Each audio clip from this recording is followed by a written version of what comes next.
जब आप एक फ्लाइट की टिकट बुक करते हो तो क्या आप सिर्फ एक सीट नंबर हो या एक गैम्बल या फिर एक स्टैटिस्टिक जिसके बारे में सिर्फ क्रैश के बाद बातें होती है। 12 जून 2025 ये सिर्फ एक डेट नहीं है, ये इस दुनिया को एक वार्निंग है।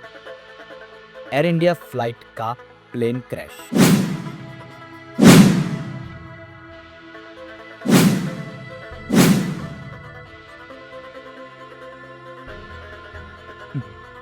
अहमदाबाद से लंदन की तरफ जाने वाली ये फ्लाइट पहले मुंबई जाने वाली थी और उस फ्लाइट में सिर्फ 47 के टेक ऑफ के बाद मे डे सुनाई दिया।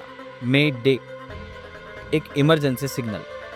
पायलट ने कहा कि इंजन फेल हो चुके हैं, विंग्स खुल नहीं रही है और प्लेन ग्लाइड नहीं हुआ, ड्रॉप हुआ और क्रैश। इस प्लेन में 242 लोग सवार थे, लेकिन उसमें से जिंदा बचा सिर्फ एक। अब बात सिर्फ इतनी सी है कि सेफ्टी की रिस्पॉन्सिबिलिटी किसकी। आज 3 दिन से ज्यादा हो चुके हैं इस प्लेन क्रैश को, लेकिन इन्वेस्टिगेशन अभी भी चल रही है। इंडिया ने तुरंत एक्शन के तौर पर बोइंग फ्लाइट 787 को ग्राउंडेड कर दिया।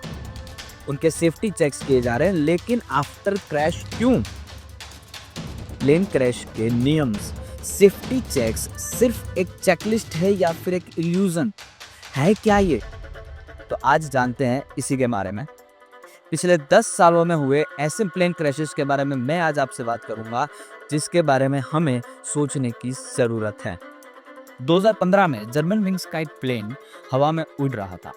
पायलट ने कॉकपिट लॉक किया, माउंटेन्स के अंदर प्लेन को उड़ा दिया। रीजन? पायलट डिप्रेशन में था और 150 से ज्यादा लोग मारे गए थे इसमें। China eastern flight 2022। पायलट ने प्लेन को फुल स्पीड में लॉक किया, सुसाइड अटेम्प्ट किया और 120 से ज्यादा लोग मारे गए। Pakistan international airlines 2020। लैंडिंग के टाइम पर पायलट ने गियर डिप्लॉय ही नहीं किया। रीजन? 98 लोग मारे गए, सिर्फ 2 बचे। Yeti airline 2023। Plane crash live stream हुआ था।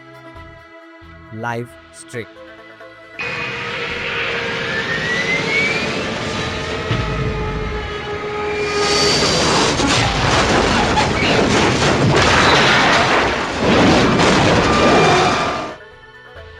आज टेक्नोलॉजी आगे बढ़ रही है, एडवांस से एडवांस एयरक्राफ्ट आ रहे हैं, लेकिन उस टेक्नोलॉजी पे आज ह्यूमंस ज्यादा डिपेंडेंट होने लगे हैं।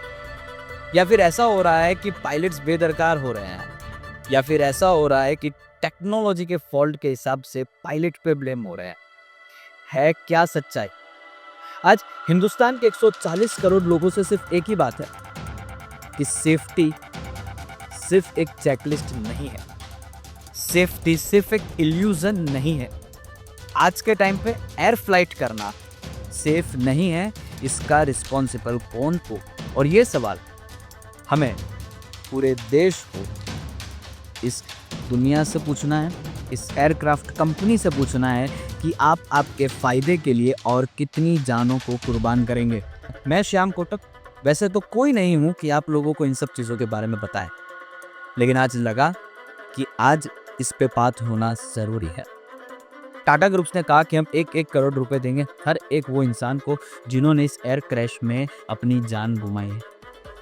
यूएसए की एक रिसर्च के हिसाब से ह्यूमन बॉडी ट्रिलियंस में कीमत लगती है, ट्रिलियंस में, और आप सिर्फ 1 करोड़ दे रहे हैं। यहाँ बात पैसों की है ही नहीं, यहाँ पर बात है उन फैमिलीज की। शायद उनमें से कई लोगों की फैमिली सिर्फ उस एक इंसान पर डिपेंडेंट होगी जो इंसान उस प्लेन में था। हमें सेफ्टी चेक करना ज़रूरी है, सेफ्टी प्रोटोकॉल्स का पढ़ना ज़रूरी है, क्योंकि पढ़ते हुए टेक्नोलॉजी के ज़माने में ह्यूमंस लाइफ कोई मजाक नहीं है। हम टिकट्स लेते हैं, हम सिर्फ स्टैटिस्टिक नहीं हैं। हम अपनी फ्लाइट, अपने सफ़र की कीमत देते हैं, हमारे जान की कीमत नहीं। समझने वाले को इशारा काफ़ी है। जय हिंद।